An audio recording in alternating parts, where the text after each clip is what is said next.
Poker is, of course, a game of skill. I would 100% sit here and debate with anyone for hours to prove that it's a game of skill. After which, I took up a job in Byju's. I was actually doing sales back in Bombay, bro. So Damn, how it was did that actually go? We have pretty to talk tough. about that as well. now. Yeah, 100%. I'll tell you about it. It was hectic, bro. 14 hours, and it had a lot of travel. So I used to travel from one place to another. It would take me like 2 hours, nothing to do in the car. So I opened the app, started playing poker, put 500,000 bucks back in the day, try to make something out of it. And after which COVID happened. So I lost my job, nothing to do, idle mind. Came back home to Pune, and I'm like, abhi kya kare, kuch hai nahi, nothing to do in life. Let's give poker a shot again. Kindly gathered all that in me to kind of get back to poker. And that's when it actually clicked in COVID ki haan, you know, I can actually pursue this for a living. Then when I went abroad, I'm like, bro, ye kya ho raha hai? What are these people doing and how are they doing it? They are so good. It's not like you're going to Goa, haan theek hai, 20-25,000 रुपए उड़ा दिए casino में, कोई tension नहीं, we're just having fun. It's not that anymore. I thought ki this time I'm going to pick up a trophy, so I'd taken a flag from India only. Ran back to the room. I told the photographer, like, wait, I need to get my India flag, you know. I went back to the room, I got my India flag, lifted it. It was such a good feeling, bro. Like, as a poker player, all you want to see is this. Like, I remember I had registered a tournament when only 5 minutes were left for registering the tournament. As a poker player, it makes me feel like you always want to keep your guards up, man. After what I saw, I mean, even the casino is not safe, bro. So he had 8 queen of clubs. Board came Jack 10, 2 clubs. Turn came the 3 of clubs. So he's made the flush. And I have quads at this point. So I was just trapping, playing slowly, kind of laying a trap on him. I just checked. He went all in on the turn. I'm like, wow. I showed my cards. I'm like, yo, Jacks, bro, what are you doing? What do you have types? You know, I was already in the air. I thought I won the hand. And suddenly the river comes 9 of clubs. Boom. I'm like, what the fuck just happened, man?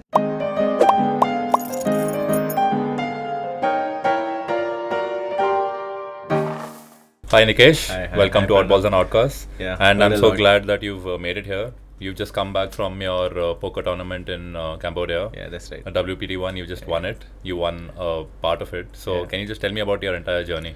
So the journey of poker, honestly, it started like how it always starts, like normally for every poker player, you know. So we started playing like, you know, like our generation's more exposed to poker than teen patti because it's trending, right? No one plays teen patti anymore. So that's how it all started for all of us, I guess. And after which I chose to like. You know, I was playing poker on and off because, of course, like I would have losing phases and feel like disheartened and never want to play it again. And it was very recreational back in the day. After which, I took up a job in Byju's. I was actually doing sales back in Bombay, bro. So Damn, how it was did that actually go? We pretty have to tough. talk about that as well. now. Yeah, 100%. I'll tell you about it. It was hectic, bro. 14 hours, and it had a lot of travel. So I used to travel from one place to another. It would take me like 2 hours, nothing to do in the car. So I opened the app, started playing poker, put 500,000 bucks back in the day, try to make something out of it. And after which COVID happened. So I lost my job, nothing to do, idle mind. Came back home to Pune. And I'm like, abhi kya kare, kuch hai nahi, nothing to do in life. Let's give poker a shot again. Kindly gathered all that in me to kind of get back to poker. And then it worked out well. Like actually clicked. That's when it actually clicked in COVID. Ki haan, you know, I can actually pursue this for a living. Then I looked up people that have been pursuing it for like 15 years to kind of inspire me, and I'm like, wow, these guys are doing really well in life, man. Like I want to have this lifestyle too. So you know, I like it started working out in COVID for me, and that's when I'm like, I can actually pursue this for a living. Here we are now. So during COVID, you were playing online. Were you playing the free ones or were you playing with money? No, so I was playing with money online, but although it was very small, it was my friend's club. I was playing very small stakes, like 1,000, 2,000 rupee buy-ins, and started working out there. And out of which I was like, no, this can get serious for me, you know, like we can take this on to the next stakes. We can level up in this stuff. Because anyway, COVID, nothing else to do. So I'm like, yeah, let's pursue this. Started looking up vlogs online, how people are doing it, how the professionals are approaching the game. What are they doing different than all of us that they are so successful? You know, kind of wanting to adapt that in myself too, to achieve what I wanted to. And then that's when I actually started working towards it. Like, you know, abhi ye to karna hi hai life mein. So yeah, that's when we took it forward. So then you just gradually started taking it to the next level and all that. Yeah. So can you just explain to me the different levels? So initially it was very like not serious. It's like theek hai, maze chal rahe. And I was playing very like intuitively, you know, like everyone starts off playing poker intuitively by what you think is doing right. So initially started off that way. And then I'm like, I did that for 4 years. I played poker intuitively without any study, without any coaching for 4 years. And I'm like, no, bro, this something's going wrong, and probably I'm just getting lucky or something like that. But I don't have to approach it intuitively like every other player is. And that's when I'm like, how do people approach this game? Are they studying poker? I found out there's a lot of study and theory that people are optimizing, they're using to optimize, in the game. And I'm like, let's try this, let's get coached by the top people in India and see how we can approach the game better. So first 4 years it was all intuitive. Probably got lucky in those 4 years, and then I'm like, no, let's take this on to the next level. If my stakes have to get higher, if I'm going to play bigger buy-ins, I cannot approach the game the same way because people are not playing it for fun anymore. They're playing it seriously. Yeah. So then that's when I have to like be at my A game. And how to approach my A game? It was only through study. So then I switched. There was a huge pivot from intuitive poker to like theory poker, like studying poker, applying those spots, and like not making the same mistakes that I'm making again and again. So when you say studying poker, you mean like reading books, theory, looking at games? No, so there's different ways to study poker. One of which is where your hands get analyzed. Okay, all of that. Yeah. One of which is where you sit with a coach. He'll analyze all your hands that you played, and he'll see what you did wrong and right, so that you don't make the same mistakes again. Can you give me an example with your hands, like? What would you do earlier that you don't do now? Yeah, I mean, first I used to play very wide. Like I used to select a wide range of hands, but then I really understood like I can only survive in poker by not playing like a huge range of hands. Har ek hand nahi khelna hai. Like just because I lost a certain pot one hand ago doesn't mean I have to play the next hand right after. Yeah. I have to wait it out, be patient, stuff like that. And I understood that these are the mistakes that I'm making. Like I'm losing a hand and then I'm becoming a wide player. Until I'm winning, I'm playing good. But the minute I start losing, I'm playing bad. So that I had to avoid a lot. So that was my main issue when I approached the game first. After which I was like getting coached and knowing what I'm doing wrong. And I was waiting it out patiently, even after like, not doing well. Yeah. I mean, poker is of course a game of skill. I would 100% sit here and debate with anyone for hours to prove that it's a game of skill. And also there is luck. Luck is like in every kind of sport, bro. Like football ka example le lo. Like I'm taking a shot at goal. I hit the post. It's bad luck, na. At least I took a shot. That doesn't mean I'm not skilled, right? So I feel like luck is there in any sport, bro. Of course, the luck factor is more in poker, but then we're here to avoid that stuff. We'll do the best possible to avoid that luck factor getting in our way. Yeah. So when you were studying, when you were practicing and all that, you were being taught by different coaches, or was it only one? Not different coaches. So actually, I'll be very honest with you, bro. I've been getting coached not even more than a year now. Before that, it was all like me trying to approach the game in a better way, studying my own material as much as I could. But then I understood that my study is not going to help. I need help of coaches to get to the next level. So I've been getting coached since 1 year, and I feel like it's made a huge, drastic change to my approach towards the game. And I am playing it better now. Like results are even showing. So yeah, I think I'm going to get coached for like another 3 to 4 years at least till I hit the bigger stakes. And tell me about the pivot moving to the professional circuit. Like you said, you pursued this full time now. So when did that happen and how did that happen? So that happened, honestly, I understood that poker was basically being played in India recreationally a lot. So we had to capitalize on that part of it because not many countries, although there is 30% tax in India, not many countries have that kind of exposure to poker because like our country doesn't have exposure to poker, bro. So we try to approach the place where people are lacking in India and we try to capitalize on that. So that's when I understood ki no, I'm not like these recreationals anymore. I am different than them and I have to capitalize on their weaknesses to eventually make it in poker. So it started off in India. It was pretty easy in India. But then when I went abroad, I'm like, bro, ye kya ho raha hai? What are these people doing and how are they doing it? They are so good. Like, I don't even think I'm ready to play internationally as like at the highest form of poker, like highest level of poker yet. And it'll take me years to get there. So right now I've got that international exposure. So I know what people are doing and I'm trying to get coached to even attack those people sooner or later. Because when the level gets higher, it's of course the people are going to play better. Yeah. I mean, you can take an example of WPT Cambodia. No one's traveling there just to have fun, No one's traveling there to just blow money. It's not like you're going to Goa, हाँ ठीक है 20-25 रुपए उड़ा दिए casino में, कोई tension नहीं, we're just having fun. It's not that anymore. It's like we're traveling all the way. People are traveling hours and hours not to fuck up over there, you know. So it's like everyone's playing their A game. Now how do you beat that A game? So we're kind of studying towards that now, and I don't think I've achieved it yet, but sooner or later I will. So for these WPT events, are you invited, or what is the procedure? Like, how do you register? So no, you're not invited or anything like that. I wouldn't suggest anyone who's playing recreationally to hit these circuits, because all the people that are playing there know what they're doing. They're doing that for 10 years or even over that. And I feel like you can approach like you can there's no such invite or anything that you require to play the WPT circuit. If you want to go give it a shot, I think 15k US or something would be good enough for you to hit an event, because it's like a 20-day event. There's like 60 to 80 tournaments played throughout the event. So you need to have a decent enough bankroll to go there and hit those games. Although I wouldn't suggest it to the viewers of this thing, you know, to just directly approach WPT, because first you have to do it well in India, know that you can take it to the next level, and then approach it. So say someone is just starting out now, they are in Pune, they are playing poker for a few years, they're getting good at it. What's the next step? What would you recommend if they want to do this then as a career? See, the only way to what play, are the tournaments in India or exactly. something that... So now these people that think they're doing good in it are playing recreationally too, right? So they're playing amongst a set of friends and they're doing well, and now they think they have a shot at playing better than like they can hit the professional side of poker. So now to approach the professional side of poker, you have to start playing online, which is also like PokerBaazi right now has captured like the whole... Yeah, I see their ads everywhere. Yeah, dude, they're doing really well. They're doing good for the people that are playing on the platform too.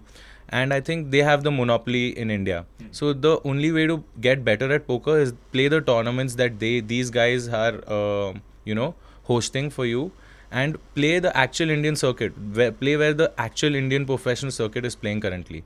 Over there also you'll understand a lot of flaws, and then you can take it to the next level. So you hit the small 500, 1k buy-ins tournaments that these guys are doing, and once you know you're doing well there is when you can take it to the next step. So PokerBaazi has the tournaments, all of them are online? All of them are online, yeah. Okay, and is there any like cheating that can happen online? See bro, I don't think there's any cheating that's possible online. Of course, some people complain about the RNG of the game, because sometimes it might not work in that favor, but I'm not saying that, it's targeted to only attack you. It could be anyone. Yeah. It could be anyone. Like it's not only that shit's happening with you, it's only not only your bad luck. Everyone's going through that at some point of time. Yeah. If you're playing like at a 1 year stretch, you are going to have a bad phase in that 1 year. It's not that you have to lose hope and give up with that, and there's no such cheating. I don't think there's cheating possible in tournament poker on these apps as such. But poker, it's a lot of reading the body language and all that, which doesn't happen online, right? Online, so that's a big drawback. That's a big drawback. That's where I would suggest, I don't think I can play both formats, optimize both games. I can't play the best in both. I have to select. You either select live or you select online, and then you stick to it. You do that right, and then take the other one into consideration. So I don't think I'm like that great online. I think I do well online, decent enough, like an average poker player. But online, what a lot of people that my friends do, of course, you can't read body languages. There's no physical tells. But there are different advantages online. You have something called GTO. GTO is where these online people study. They study each and every spot. They understand what they should do in that spot. Let's say you played a hand, okay, and now you think you didn't play it the right way. You put it on the GTO. The GTO will tell you how the bot would have played it, okay, and then you optimize your game according to that, and you don't make that mistake again, right? And also, there's a big advantage of playing online poker is there's something called HUD. Now, HUD is giving you the idea of that player or that particular ID's approach towards the game, right? So let's say you, as a player, are playing on PokerBaazi.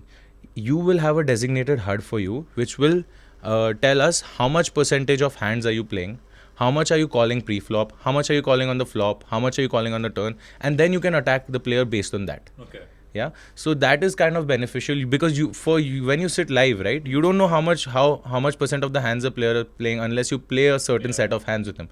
So this data is already provided to you online. Okay. So this is the advantage that I would say online players face. That's why a lot of people are killing it online but can't kill it live. But I generally, as a person myself, personally, I feel I can do better live because I've played 8 years live, bro. So like I think I have an edge over there more than online. So people who like do well online, you're saying they study everyone's how they play their hands and all that. They see all the data that's provided. 100%. Like everyone that's playing online professionally, regularly, every single day, they know what a HUD is, they know what a GTO is, and they are studying on it every single day. They're doing drills every single day so that they can become better at it. Okay. Yeah, so that helps a lot. Like in playing online, it helps a lot with your game. Yeah. And you're more of an in-person player. So can you like describe the Indian circuit to me? Like where all do the events happen? How often do they happen? What are the different buy-ins and stuff? So right now, Indian circuit, the only way to play tournaments online is there's two ways to play tournaments. One is live and one is online. Live, I think, is getting slower and slower by the end of the day because it's hard to survive the tax structures, bro, in India. It's like you have to pay 30% TDS as a poker professional, which is not very encouraging to you when you're starting off as a poker player. So a lot of people are still playing, but then if you choose, if you want to play live, that happens in the casinos in Goa. Like they have Delton. Delton is a casino in Goa, Delton Royale, which hosts tournaments like 2 or 3 times a year. It's called the DPT, Delton Poker Tournament. If you choose to approach that game, I would suggest you to approach that if you want to play live. And if you want to play online, you can obviously hit these sites where you can see where you stand. Because you're saying tournaments, but the tournaments don't happen that frequently, right? You can't have a tournament every month or something in different cities. Yeah. That's true. That's why you go international. Yeah, that's why. That's the reason we probably hit international. And international also has tax. As an Indian, you have to pay tax, but I think it's better to play internationally because they have like tournaments happening every year. I mean, Taiwan, Taipei is coming up with such great tournaments. Like you can settle there for 1 year and you can only play tournaments all your life. So it's pretty good actually. It's encouraging. India doesn't have those many opportunities as such. That's why we all that are pursuing poker in India are playing online. Okay, so and there's a ranking system also, I believe, right? In terms of poker, in the Indian ranking and all of that. Yeah, 100%. So you have like an all India rank. Okay, and that's based on tournaments international or that's on tournaments here? No, so it depends. Like there's different apps also. It's based on app to app also. Like Pokerbazi has its own Indian ranking based on how you play on Pokerbazi. Live tournaments has its own ranking. It's not merged. Okay, so what is your ranking? Like, what's been your highest? I'm not sure, bro. Like I've not been watching that because I'm not playing online very much, and I'm not really I've not gotten heavily into online poker, so I don't chase. So there's something called leaderboards which you can chase if you're playing every day online, but I don't play those as such, so it's chill. Okay, so when you're playing in person, they don't have rankings and all they that. do have rankings, of course, but it matters from tournament to tournament. And then let's say you have a series, like right, it's 15 days. It's a 15-day series, 2 weeks. So you do have leaderboards over there, but it's only based on that particular series. Okay. It's not based on how you performed in the past. So you are ranked every series, but it's according to how you've played in that series. So ranking keep differing. Yeah. And speaking about Delton, have you ever played in the tournament? Yeah, in fact, actually, I got pivoted towards tournament poker only because of Delton. So I went once to play the cash games in Delton, and I'm like, "Ye kya chal raha hai? What is this buzz going around at the other side of the floor? Let's go see what it is." And I was seeing the main event was happening.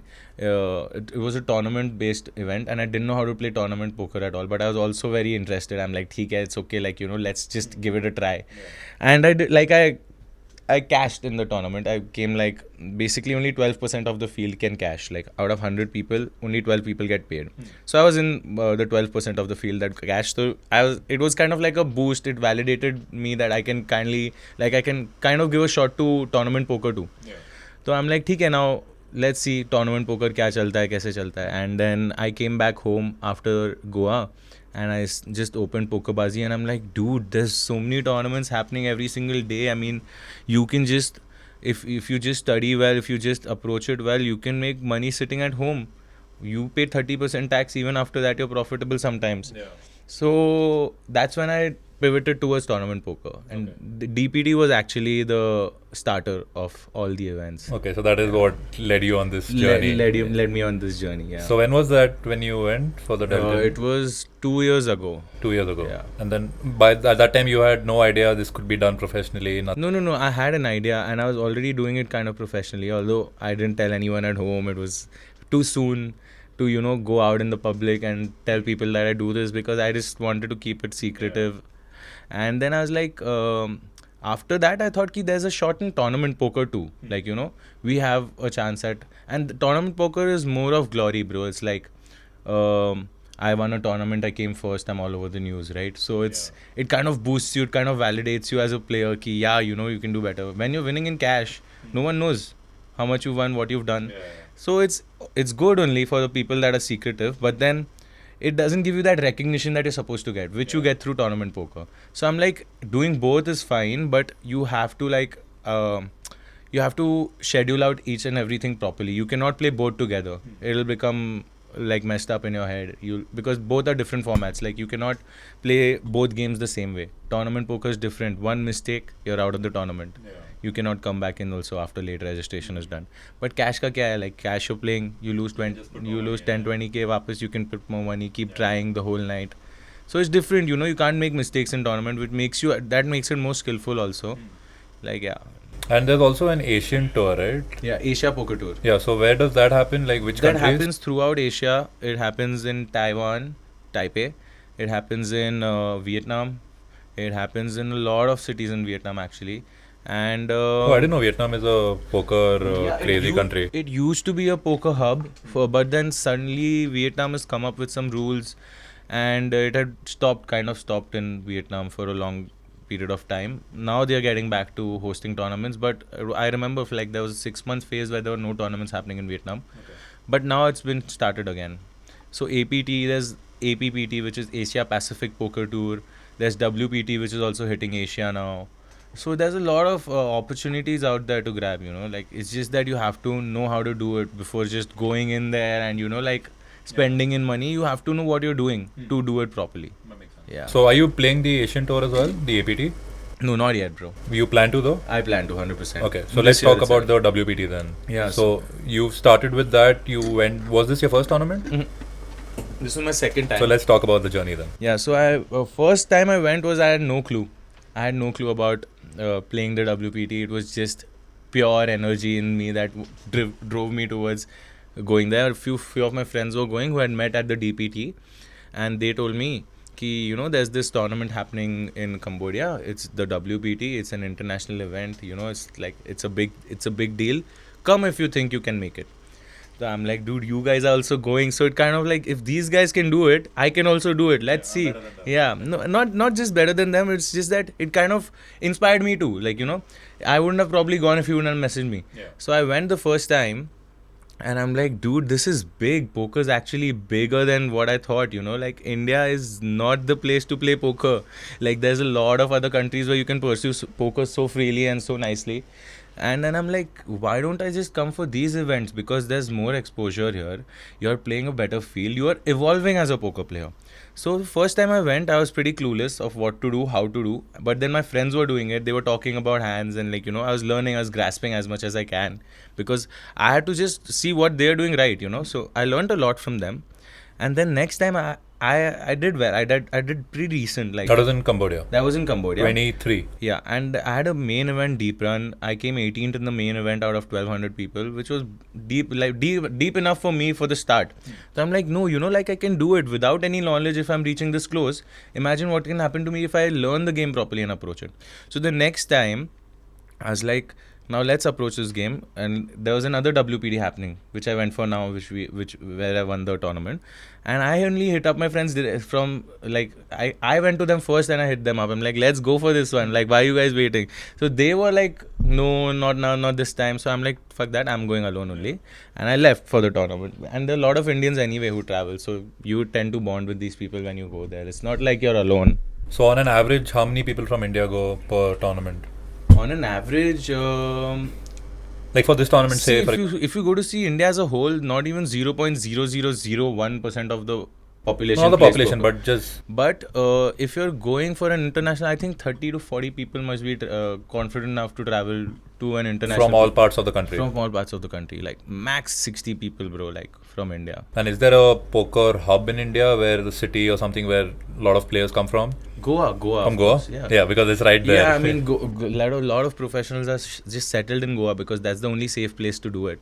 So a lot of people are just settled there, chilling in life, you know, like taking 1 or 2 days off and then hitting the games every day, grinding. And do they have different taxation laws in Goa? No, It's all the same. It's all the 30% same, yeah. world country Throughout wide. the country. Yeah. Okay. In So some states, it's even banned, like Hyderabad. It's banned. oh, it's banned completely. Banned completely. You cannot even pokerbazi is not accessible over there. Oh, Yeah. I didn't know that. Any idea why? I don't know. I've never hardly been to Hyderabad. I've been once. Okay, so it's the government laws. It's government laws, yeah. Is that a Government's recent thing or? No, it's been there throughout. Like I've had friends from Hyderabad who specially travel to Goa. A lot of Hyderabad people have traveled to Goa just to play particular events. You know, even if they want to play online, they have to get out of the country, out of the state to play those events. Yeah. So now back to the WPT thing. Yeah. So tell me about it, like the entire tournament. So, dude, the entire tournament. So this time, I'll tell you one thing. I had a feeling that I was gonna pick up one of the big trophies. So I'm like, if I am like, I was already picturing myself low key. Like I didn't tell anyone. Can you about explain what all the big trophies are first? So, see, there's main events, of course. There's 3 main events. One is the mini main. One is the mic. There's 3 types of main events, and then there's high roller events and stuff like this. There's a choice of 60 tournaments that you can play from, and you cannot play all of them, of course, because some tournaments you run deep, you miss the others, and there's like 3 to 4 tournaments every day. So I was free that day. The main event was next day, and I remember, bro, 15 days I had no good score. I was doing really bad. In fact, even you told me before we started that you saw my stories. They were pretty sad. A lot of people empathize with that fact, but at the same time, I had to keep my composure to after losing 15 days straight. Also, I had to keep that, you know, like no matter what, odds cannot be wrong. Like, you know, if the odds were not in my favor earlier, if I was not getting lucky earlier, it's okay. I got unlucky also, but I'll still keep doing the same thing no matter what. It takes a lot. It's not as easy as like I say it, but 15 days, like after that, I'm like, what to do now? My cash is almost over. I had only 2 tournaments to recover. One was the Turbo High Roller and one was the main event, which was the next day after the tournament that I won. So I'm like, okay, now this much only is left with me, and these are the only 2 tournaments I can play. And I started, you know, like, so my mom's into Buddhism too, so I started chanting, and I'm like, you know, like this is all I got, you know, like I have to give it my best, I have to prove myself. So many people are believing me back home, my parents are supporting me now, I cannot do this wrong. And I still got 16 day. I went back with the same approach, and lucky to say that I lifted a trophy that day. It was so exhilarating. I ran back to the room, so I'd carried an India flag. I thought ki this time I'm going to pick up a trophy, so I'd taken a flag from India only. Ran back to the room. I told the photographer, like, wait, I need to get my India flag, you know. I went back to the room, I got my India flag, lifted it. It was such a good feeling, bro. Like, as a poker player, all you want to see is this, like, you know, you're getting validated, it boosts you. And I understand that I could have gone without winning a single tournament that whole 20 days, but God had written something else for me. So this tournament you were playing, were you the chip leader right from the start, or no? Can you tell me how it went? In fact, I remember I had registered a tournament when only 5 minutes were left for registering the tournament. It was it was the last 5 minutes to register for the tournament.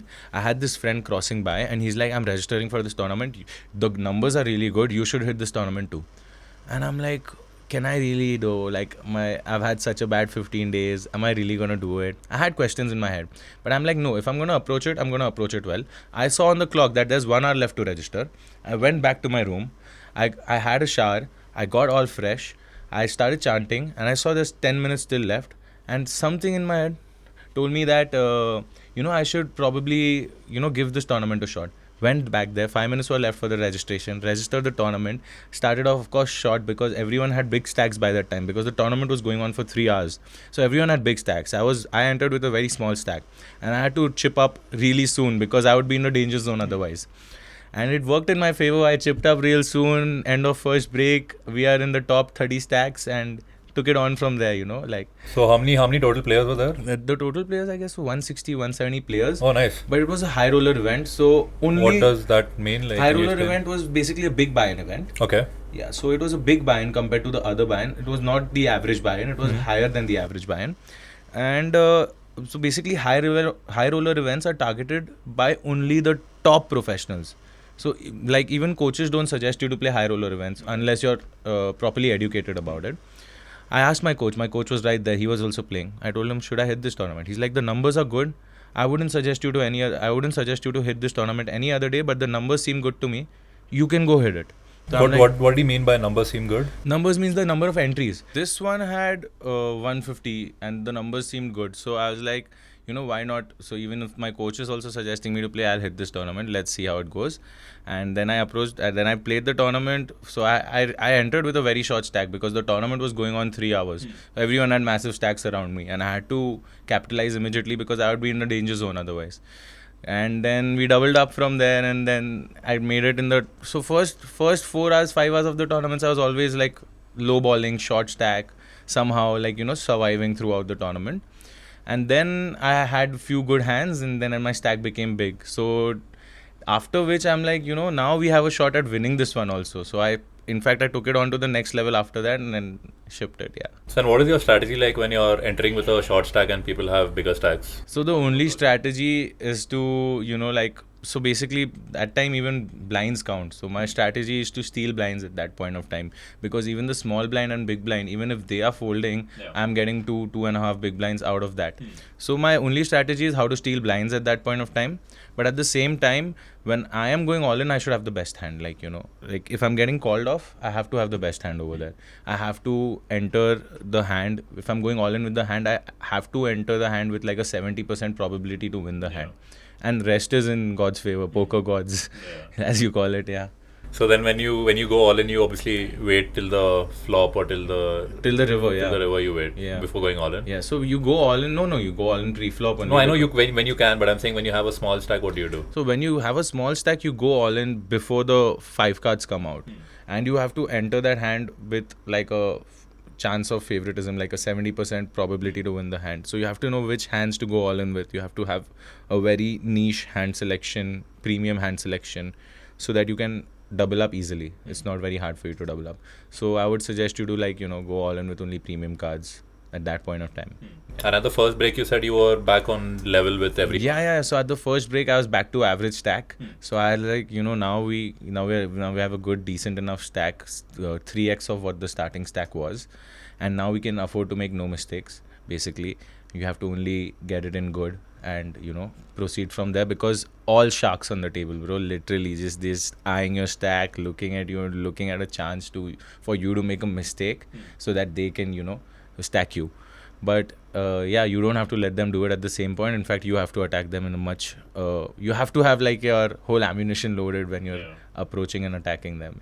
And when you play these tournaments, how good are you at reading body language and stuff? It actually helps, So I've played live poker like 8 years now.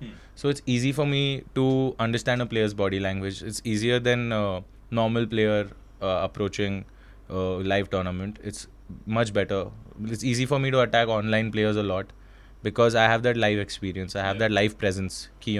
I know how to give an aura out to people where it's frightening, like to play against me. So that I'm pretty well versed with. So that was how I approached that particular tournament. Okay. Yeah. So then after the first break, then you started going up and up and up and up. I started, and how does it work? Like after the first break, it was like sun run, bro. It was like I was doing everything right, no mistakes. I was getting it in good, doubling up, busting people on and out. I remember 12% of the field basically meant 18 players were paid. 18 or 19 players were paid in that tournament. Out of 150 people, only 19 players were paid. Yeah.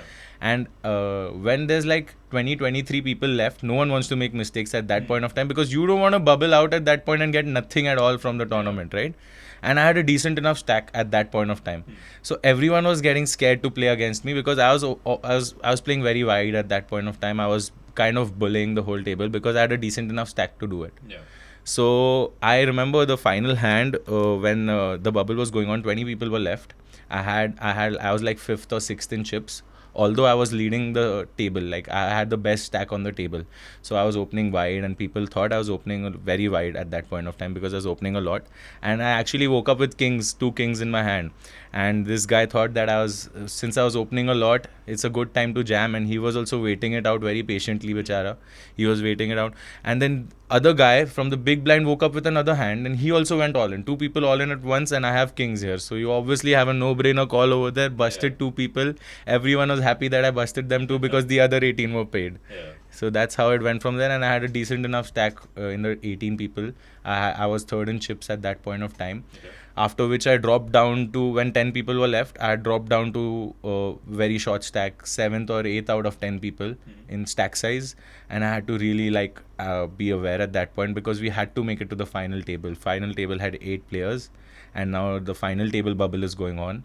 And I am at risk. I am probably going to get out of the tournament during the final. I'm probably not going to make it to the final table. That's when you have to be 100. Like, you cannot put that pressure that you were putting earlier on. In fact, you are facing that pressure from people now. So to tackle that was pretty tough, but we made it. Yeah. And tell me about the final table. How did that go? The final table, I entered final table with an average stack. I was 4th out of 8th. It was basically an average stack. I was in the middle of the stack. Like, I could win the tournament. I could bust out even 8th. You never know. But as soon as I got on the final table, I doubled up and I was second in chips. After which the bullying mode was on again. And yeah, we took it from there. So that's your strategy basically, just bullying the smaller ones. I mean, see, there's a lot of pressure. As a poker player, when you are short, there's a lot of pressure that you face, and you don't want to bust out. See, every payout, like on the final 8, every like you evolve to another rank, right? So 8th gets paid, let's say 10k, for example. I'm just saying, the 7th player will get paid 15k. So as a player, you don't want to bust 8th. You want to bust at least 7th, even when you're 8 out of 8. So that's the pressure, that's max pressure. That's the time you can put max pressure, because each and every pay jump matters, and each position is a pay jump. So from 7th to 6th, when you go to 6th, it's a higher payout. When you go to 5th, it's a higher payout. 3rd, 4th, you keep evolving. So everyone wants a higher payout, because you hardly get the chance to make it to the final 8, right? So everyone doesn't want to make mistakes. But at the same time, no one understands that you can capitalize on that too, right? When you have a decent enough stack, you can put that kind of pressure where people are folding hands better than yours pre-flop, just because they want another pay jump, right? So I was kind of capitalizing on that. I didn't look at the pay jumps at that point of time, because I'm like, ab to first hi aana hai bhai. I did not take any pressure at that point of time. In fact, I was the one putting pressure. It worked out well in my favor. Sometimes it can turn into a huge blunder also, where you're like first in chips and you still bust 8th because you made few mistakes. But luckily, that was not the day that we made a blunder. It went well that day, yeah. And tell me about the final 2, like who was on the other side, and so how did the that go? So I'll tell you. So final 3 had 2 Indians and 1 Portuguese guy, Andres, a good friend of mine now. So he was actually the pro at the table. He was, I think, the best player amongst us 3. Not gonna take it off him. And he was putting pressure on the 3rd guy, who was an uncle, Indian uncle. And he was putting a lot of pressure on the 3rd guy. And suddenly, uncle woke up with a hand and he jammed all in, and Andres was out. Andres was really out. So me and What was uncle... the uncle's hand? Uncle's hand was king queen, Andres had ace 6. And what was on the table? I think uncle flopped king pair and he won the hand. And it was a pre-flop all in. So after which I'm like, no, this threat to us is now out. And uncle immediately looked out to me after that guy busted, because we had the same stack. So we were like, let's not play for, against each other. Let's chop whatever is left in the payout. So let's say the payout first, let's say second guy was getting paid 45 rupees. First guy was getting paid 70 rupees. Okay. We both decided to take 58 rupees each. Okay. And we played for the trophy. All right. Okay. Yeah, so that's how it worked, because that guy was Indian too. I didn't want to, we were all there with a mission, so I didn't want to attack him too. I don't know, maybe I would have made it better, because I ended up winning the medal, the trophy.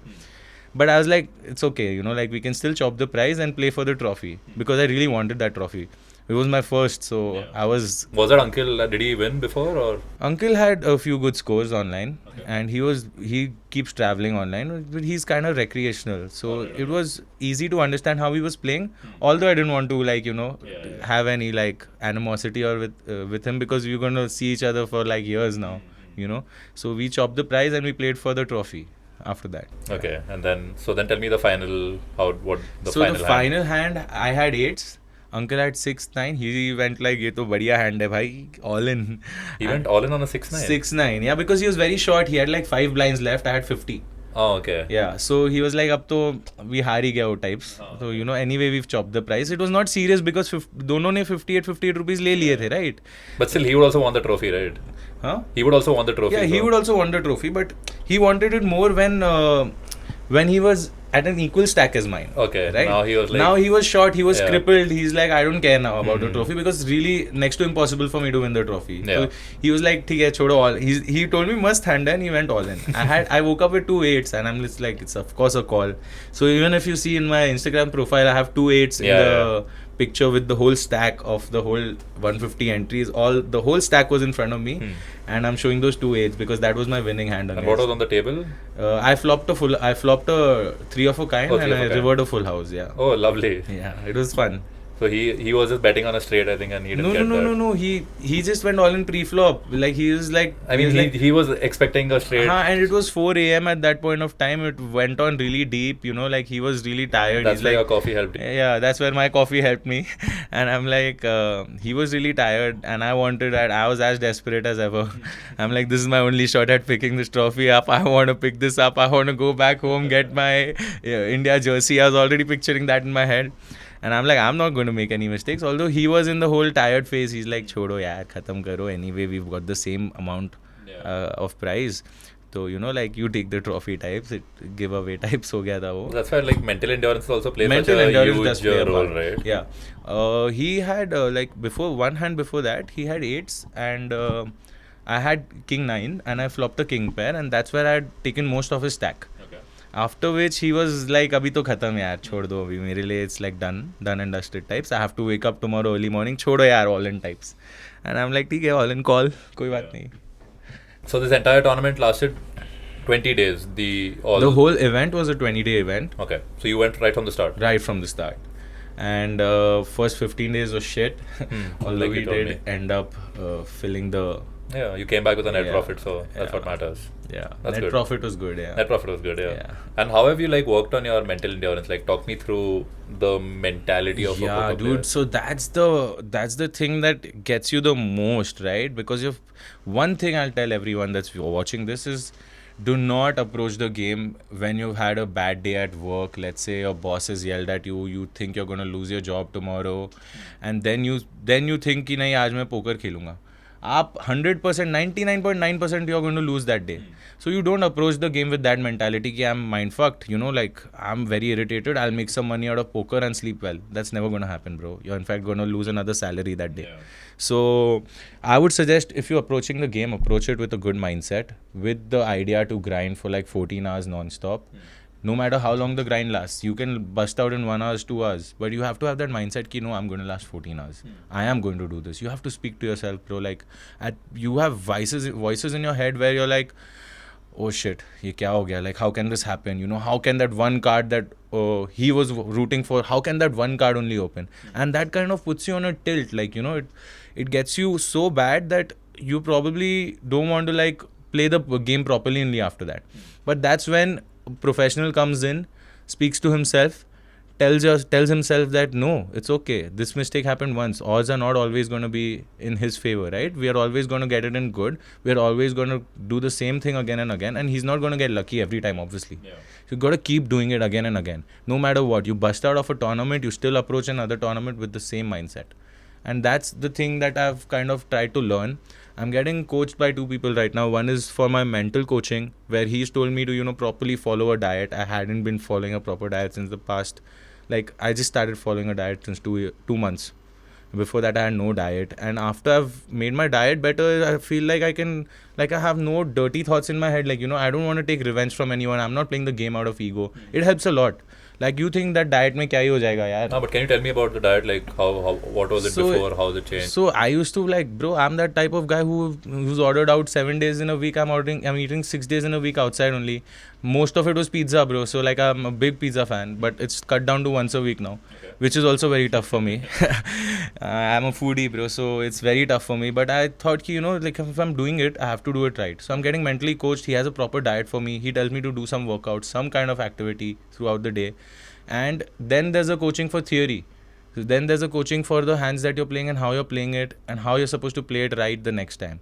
So there's one group study which I do for theory, and there's one personal one-on-one coaching where I'm getting mentally coached to approach the game better. Okay.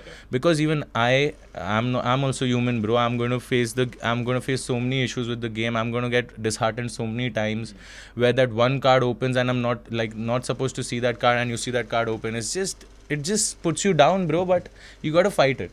And it all matters how you fight it, I feel. If you fight it in a way ki, yeah, that's okay. I'll still do the same thing next time. I'll still play the same way next time. You're not going to lose the next time, bro. Maybe you lose the next time. You won't lose the next time after that. You just got to keep going with that kind of initiative in you. Yeah. Like, you can't make any mistakes. Professional doesn't make any mistakes. You don't make any mistakes. You're going to get the fruit of it sooner or later.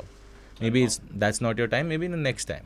And how many hours a week would you say you spend in coaching? So coaching is so I have 3 sessions with my mental coach which is just started. I'll be honest, I had no mental coaching since the past 2 months. I've started mental coaching. So was it before the Cambodia tournament or? No, it was after the Cambodia tournament. It was before the National Poker Series, which happened on Pokerbazi.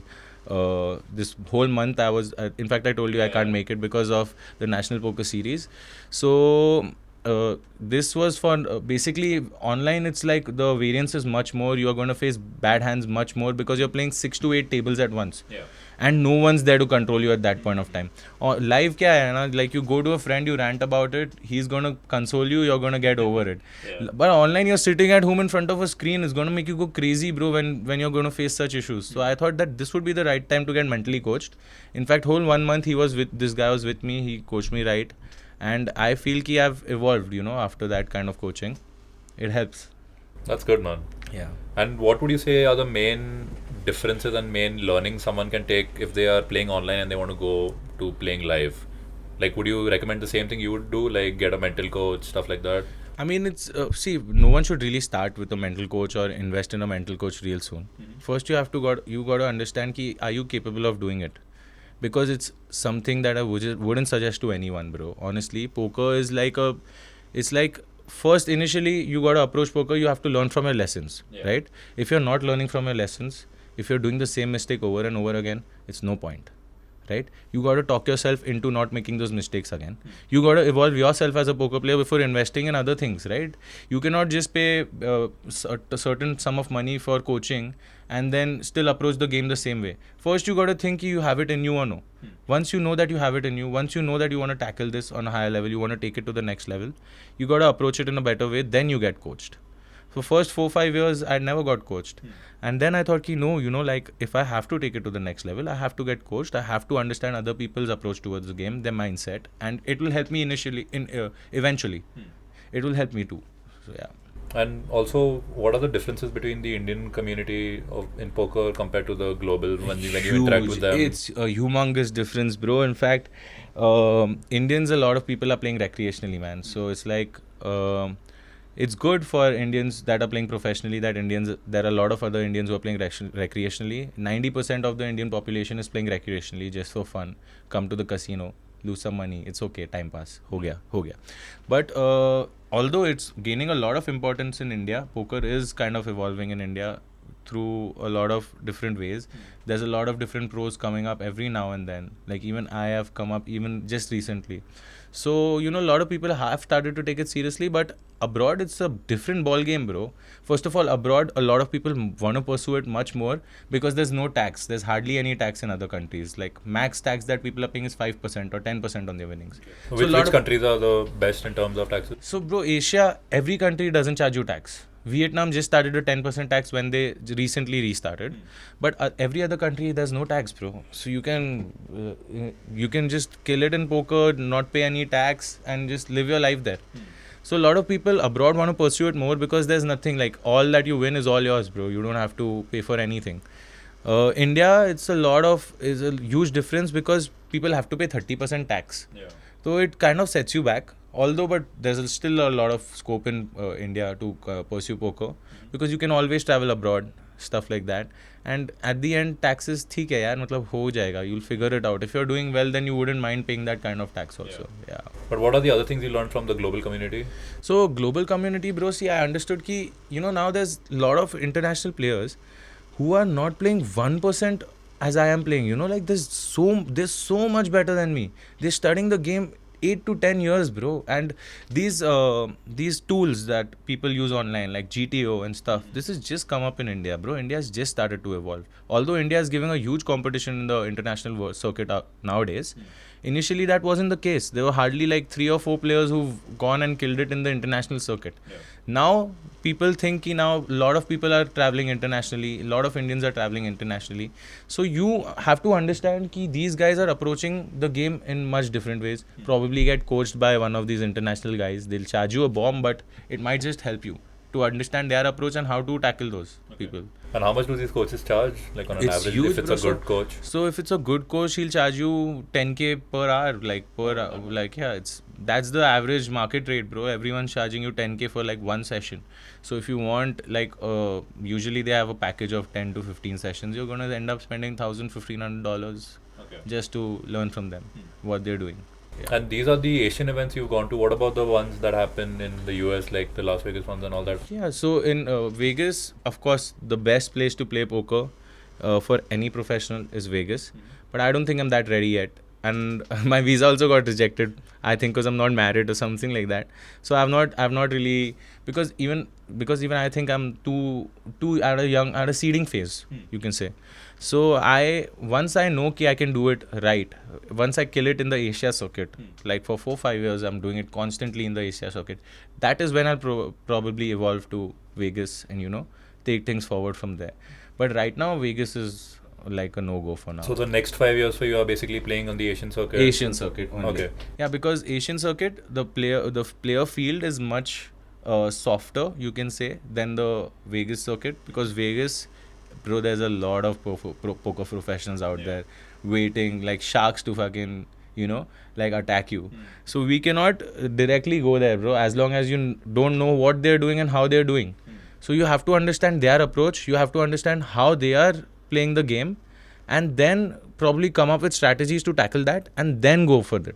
So 5 years of experience to basically you need in the Asia circuit to attack the Vegas circuit. So how many tournaments per year do you now plan to attend? So see, bro, I'm going to stick to big series that happen online, like the National Poker Series was a whole 1-month series. In August, there's going to be Indian Poker Masters, which is also another 1-month series. So I'm going to hit these particular series online, only the big events, and at the same time I'll travel Asia circuits like 2 or 3 times in a year. Depends, APT or APPT, something like that, and take it forward from there. Okay. And let's take a break now, and then after that I want to ask you about that controversy. Did you see that video? Oh yeah, Robbie, bro, I've seen it before. Yeah, you have? No, I'm sure you must have, but I wasn't sure if you remember it or something. It's a whole scandal, man. Yeah, let's talk about it after the break. We're back from the break, so just give us your thoughts on the entire controversy, and before that, just explain the background. Yeah, I mean, as a poker player, it makes me feel like you always want to keep your guards up, man. After what I saw, I mean, even the casino is not safe, bro. I think it's a pure scandal, bro. By Robbie, she was probably linked to someone in the casino, probably the dealers or someone, and who was kind of she had some, I feel she had some kind of device stuck onto her, which was like a vibrator or something, which kind of signaled her to take that call, because not even the drunkest or biggest of fishes was going to call with jack high at that point, bro. It's like a pure scam. I mean, no one in the world, even the best poker player, even the worst poker player, is never calling with jack high. I mean, anyone that knows even a bit of poker knows that jack high is supposed to be folded over there. But probably there's something fishy in that hand. That's why she called, and I mean, you saw the result of it. Of course, it was in her favor. Although I heard backstage that Garrett was going to create a huge controversy, and of course, it's what happened to him was wrong. But I heard that backstage Robbie settled it off, whatever Garrett lost to Robbie in that hand. She settled it off to him backstage because she didn't want it to become a controversy, obviously. But she couldn't avoid it because it was out there. It was getting streamed at that point of time. So that was kind of going to get out anyway. But she kind of stopped Garrett from, taking a big step against her at that point. So she just paid it off, and Garrett was like, fuck that shit. I'm not, gonna come to this casino ever again. I'm much better off not playing in this casino. But it's just scary as a poker player, bro. Like, imagine you can get cheated at any point of time. You always have to have your guards up, especially when you're playing these games big where there's big money involved, right? You have to know, you have to be utna aware ki nothing fishy is happening around you. The minute you think that something's fishy, something is not right about this place, or there's something, which is kind of hesitating me to play this game, you just get up and leave, bro. There's 100 different games. You can hit one of those, man, where it's probably just normal poker. Because that was at a reputed casino. That was at a reputed casino, man. Hustlers Casino is one of the biggest junctions to play poker in, and that, imagine it happening over there is like, it's just unbelievable, because I saw that whole thing and I'm like, how is this humanly possible to happen in a casino so reputed? But it just puts your guards up, What was the poker community's take on it? Like the friends? Dude, I had this conversation with my friends, okay? And we were all sitting together playing poker on the same table. And we put up the whole video because we were just playing poker. We had a TV in front of us. So we were like, let's just look this hand up. That's how I first saw this hand. I didn't see it as soon as it happened. But it became a controversy the next day. It's probably when I saw it too. And we were just like, how is this possible in a casino so big, dude? Like, imagine if this is happening in that casino, what could happen to us? But I get there's big money involved over there, and no one's usually doing it every time. I mean, of course, there's genuine games too, but it's just scary, bro. Like, what happened over there, and we were like all shocked about what happened, because never have we seen such a hand go down. Like, even if some shit like this is happening, it's probably happening in underground games which you don't know about, like run by mafias and shit. But this particular casino having to have this kind of setup is probably one of the lower officials that had set it up with Robbie, probably one of the dealers or something, which had set this one up for them. What were the odds of the card she wanted for it to come out? Like, it was... No, dude. So she if the card doesn't, like, basically 7-8 of this one, Garrett had 7-8 of clubs in that hand. Board came 9-10-10, 2 clubs, 9-10 of clubs. So it was the perfect semi bluff, I would say, put by Garrett on the turn, where Robbie bet and this guy just went all in. So that's where it kind of like, she knew, Robbie kind of knew that she's going to win that hand, although she's not supposed to call with jack high, right? And then she says, I only have a bluff catcher, I don't know what to do. Okay, fuck it, I call. Right? Bluff catcher is like, that is not even a bluff catcher, dude. Like, the explanations that she gave after that were like, so it made it so obvious that she had cheated, bro. Like, everyone that plays poker knows that it was a pure scandal, bro, run by her. Yeah. And but there was no action taken against the casino or any of the dealers. There's no way to prove it, right? There's no legal, like, I mean, the only way to prove it was if she was frisked at that point of time, which I'm sure she wasn't. That didn't turn into a youth scene. And even Garrett was the mature one, because he doesn't give a fuck about the money he lost, right? That's like small money for him. He's like, fuck it, as long as I'm getting my money back, I don't want to ruin your reputation, your career, or whatever. I'm like, I'll be the big guy here. I don't want to create a scene about it. I don't want this to affect your career or whatever, which is very mature of him, I would say. Makes me bigger of a fan of Garrett. And yeah, he let it go at that point of time. But it could have turned into a huge controversy if he chose not to, let this one go. Because I wouldn't let it go, bro, at any given point of time. Even if I'm getting scammed off of small amount like 2K or 3K, it's happening at a casino. Yeah. I can file a lawsuit against you guys. I can get 10 million out of you guys. It's just that. But Garrett was the smarter one. He was a bigger person, mature guy. And how have their careers gone since then? It's been, I think, 2 years. So yeah, I think it's been 2 years. Garrett is crushing it. He's one of my favorite poker players that plays cash games. He doesn't play any tournaments, but he kills it in cash games, bro. And cash games are legal abroad, so he's crushing it, bro. Garrett doesn't give a fuck about that, whatever happened over there. He's probably moved on from it. Although Robbie is kind of judged when she goes out everywhere, obviously. I mean, if I see Robbie, I'd have no respect for her too, like... It's just bad what happened over there. Is she kind of like blacklisted by the community now? No, she's not blacklisted, because Garrett didn't choose to blacklist her. Okay. But she basically is always like, people are skeptical. All people always will have their guards up against her, and whatever. And she's probably going to lose all of it sooner or later because she doesn't play well anyway. Like, Okay. you know, I don't know what, like, she's a model or something? No idea. I think she's a model, yeah. So that's the major part of her career. This is just for fun. This is probably her recreation side of it, you know. Like, I don't think she's doing well in poker anyway. But I saw a clip of her at the WSOP in Vegas after that, and I think people must be judging her obviously for what happened that night. I mean, she's not gonna have a good time facing the poker circuit anywhere because she's gonna go out there and she's gonna feel disrespected by people. In fact, people are not even going to look at her, and it's a matter of concern, right? You lost that respect in people's eyes. Yeah, pretty funny though. And you were talking about the WSOP. So to make the World Series, what's the way to do that? There's no way to make the World Series just as the WPT. Okay, It's that's just it. the same, yeah. So the more you keep winning, you get recognized, and then Yeah, the is more that an you- invite only thing or that That's also? not. So the bigger events are an invite only thing. Okay. Where So the ones that get streamed on. that the ones that get stream on, and the bigger buy-ins, which like 10k USD plus buy-ins, are the ones that you need an invite for. But when you're starting off, you can play the smaller WSOP events that happen. They have series which have buy-ins starting from even $250. Okay. So you can hit those without any invite and probably take it forward from there. And once you make it, then you can just hit the bigger games too. It'll be easy for you to get an invite after you've made it in the normal events of WSOP. Yeah. Okay. And coming back to India, like, where do you see things going now? Do you see Pokerbazi really taking things forward? And See- what more are they planning to do in the coming years?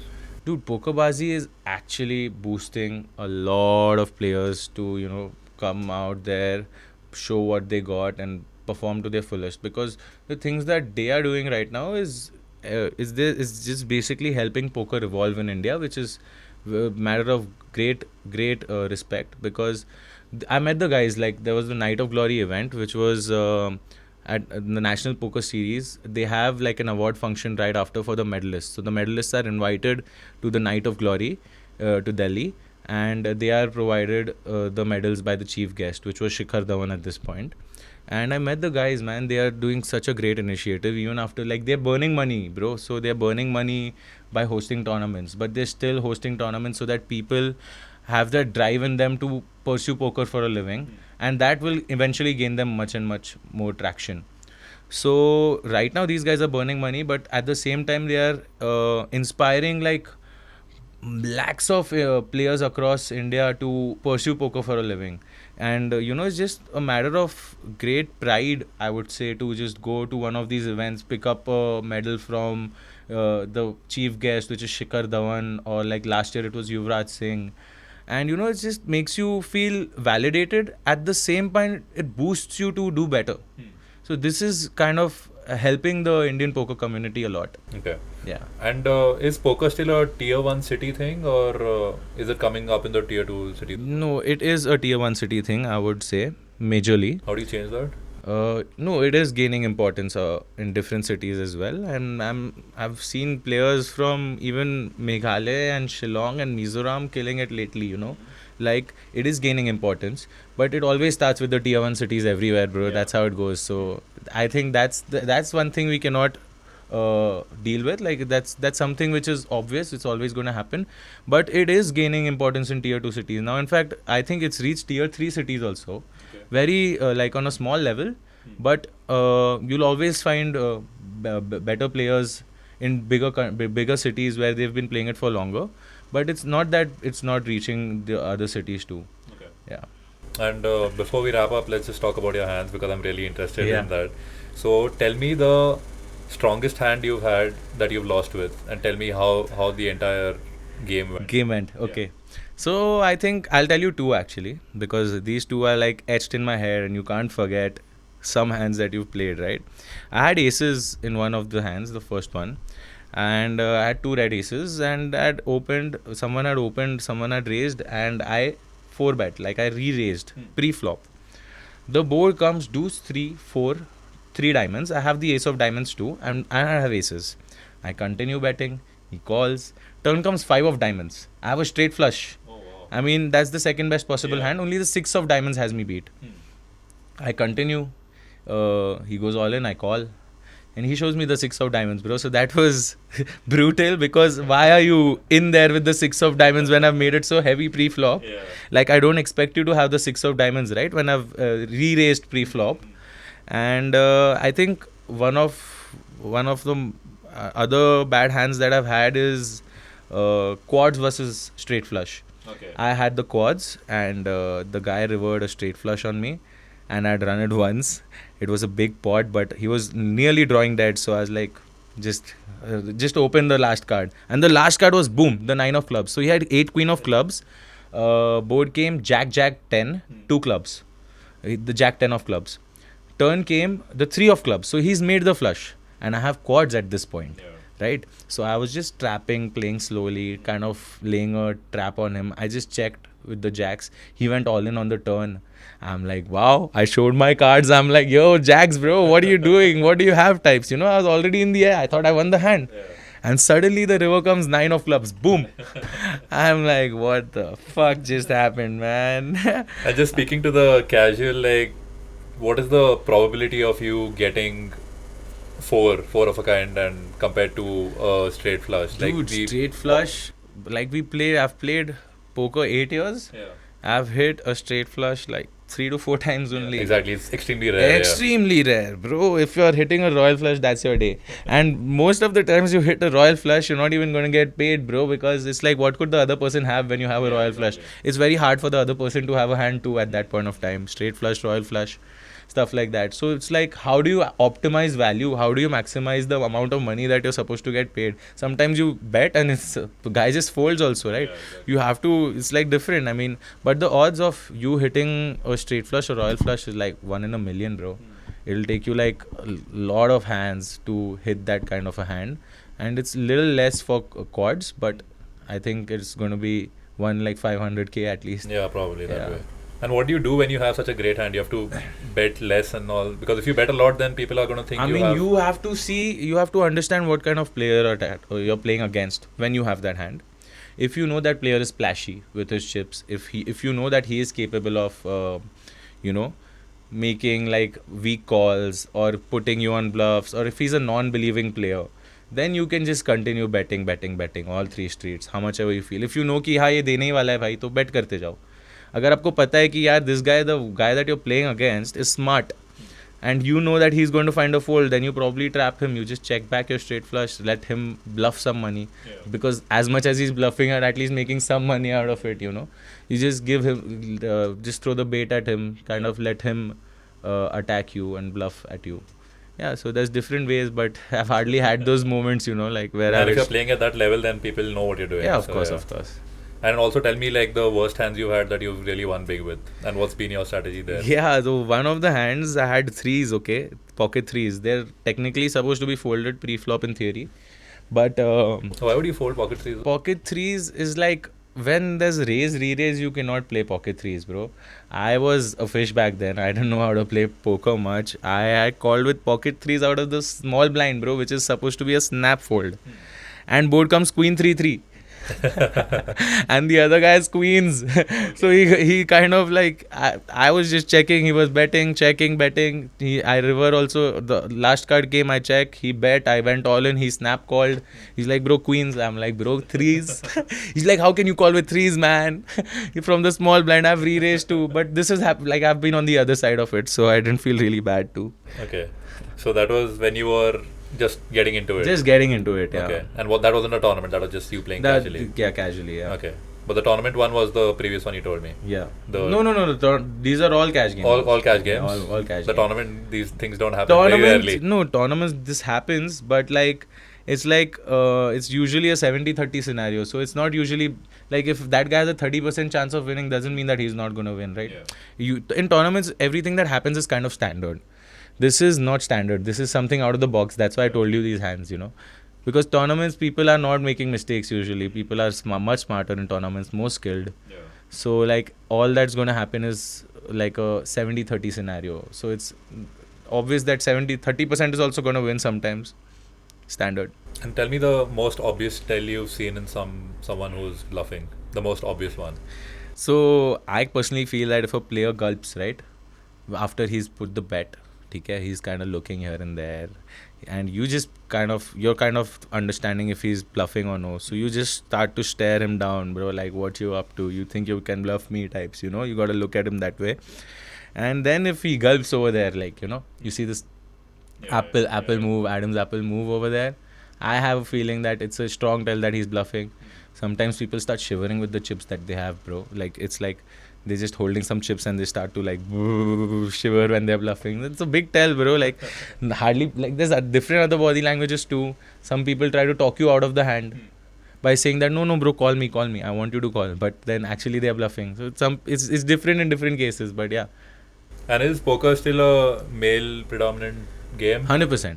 Yeah, it is a male predominant game, but a lot of women are learning too. And For the tournaments you play, like, what's the ratio? ratio is like if there are 2 girls, there'll be 8 dudes. Okay, so Yeah. not too bad. Not too bad. Internationally, it's not too bad because a lot of Japanese and Chinese women have started crushing these games. In fact, they are like scary to have on the table also because they're much more educated than you are at this point. I would say that. Maybe after 5 years, I won't. But at this point, they're like much more educated than we are. And they've learned better. So it's scary to play these. But India, it's like lesser. India, I say 1 out of 20 girls, 1 out of 20 people must be playing poker in India as a female. Okay, but is that changing, you feel? Yeah, it's changing slowly because people are getting married to poker players. Girls are learning, and even girls are having the urge to learn. Like, although it's like more male dominated, of course. Yeah. But eventually, I think that will. Yeah, I think that's the case in every sport, but then it eventually changes as it gets more viral. Yeah. But yeah, I mean, I think we've discussed a lot. And Yeah. do you think we've missed out anything that you would like to talk about? Not really, no. Not really. Okay. And before we wrap up, can you tell everyone where to find you? How can they follow your journey? Yeah, I mean, I'm gonna make my profile private. It's private now, but I'm gonna make it public real soon. You guys can follow me at Nikesh Chawla 97. I'll be sharing a lot of my poker journey over there. So yeah, we'll catch up over there anytime. Hit me up. I'll be happy to help you if you guys are involved and inclined towards poker. I'll be happy to help. Yeah. Yeah, if someone's like just getting into it, they Yeah, can reach out to 100%. you. And if you're from Pune, surely hit me up. They can go partying with you also. Yeah, 100%. I'm a social butterfly. Yeah. And where do you go next now after this? I When's your next will. tournament? I will probably be hitting APPT, Asia Pacific Poker Tour in Cambodia. I might do Taipei, but visa issues and it's too soon, so I might So just Cambodia pass. doesn't require visas. No, it does, but it's an On easy arrival. process. Okay. Yeah, it's on arrival also, and you can apply earlier also, but it's an easy process. Yeah. All right. So I mean, best of luck for that. Yeah, thank you so much, man. keep You me- guys keep are me- doing a great job too, man. Like, I've been seeing your content. You're doing really well. Thanks, man. I just need to be more consistent. Yeah. But yeah, I'm glad that you could make time for me. And Yeah, you get interesting guys over here. That's yeah, one you're, different thing. You're about one of it. them. And I'm glad that you're pursuing this full time and it's not just a hobby for you. Yeah, You've yeah. made a career out of it. So Yeah, and this I is hope, it, bro. This is it. I hope you just keep rising and rising. One day I'll see you when I'm streaming poker matches. and all 100%. that. I'll give you a shout out then. I want a ticket, man. I don't want to shout out. If you're playing in Vegas or something, I want a ticket. 100%, bro. 100%. I'll be happy to. But yeah, all the best and Yeah. thank you again. No worries. Yeah, bro. thanks guys Cheers. for tuning in. See you. Cheers. Bye.